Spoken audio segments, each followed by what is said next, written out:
not a big Tasha K viewer. I tune in from time to time. Tuned in recently. I made a video about her criticizing Roland Martin.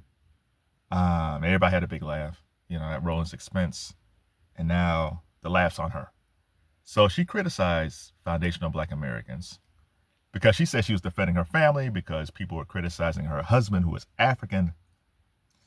But then she said that the FBA movement is no better or is just as bad as the KKK, the Ku Klux Klan. Now, if Tasha K was 16 years old and she didn't know anything about the Ku Klux Klan, I might give her a pass because she don't know better, because she's young and doesn't know her history.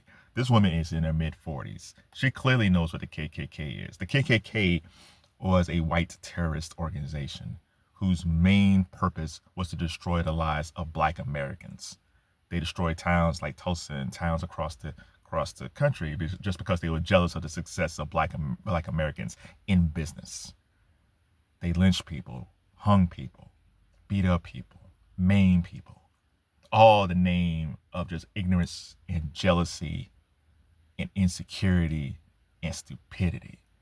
Because for some reason they feel like their pale skin gave them rights over people with darker skin. And for the most part, most KKK members never paid for their sins. Most of them had good jobs, lived a full life, and passed down generations of wealth, land that they stole from Black Americans. There's nothing with FBA's, Foundational Black Americans, that even comes close to any of this stuff. And the fact that Tasha K criticized this, you have to think, like, what was in her mindset. I see this a lot with actresses sometimes in Hollywood where they would criticize their audience. And it's like, why are you doing this? Like, this is the audience that's going to pay tickets to see you. Like, why are you doing this? And Tasha K is the same way.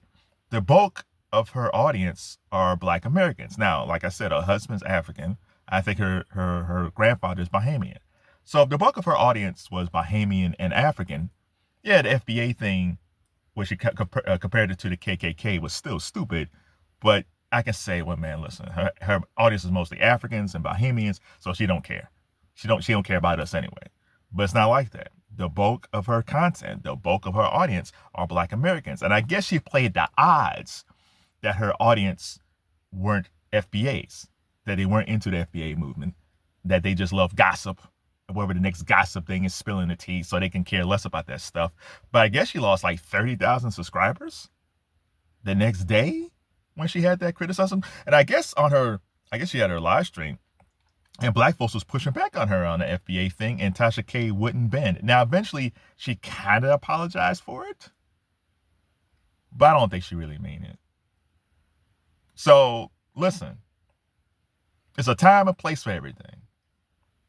There's a time and place for your thoughts. There's a time and place to make videos. There's a time and place when your career ends. I don't know if Tasha K's career is going to end over this. The funny thing about her is that she actually had a comeback because Cardi B sued her, and then Tasha K took a hit over that when Cardi sued her and won. And I think she still owes Cardi that money. But, Tasha K kind of rebounded from that.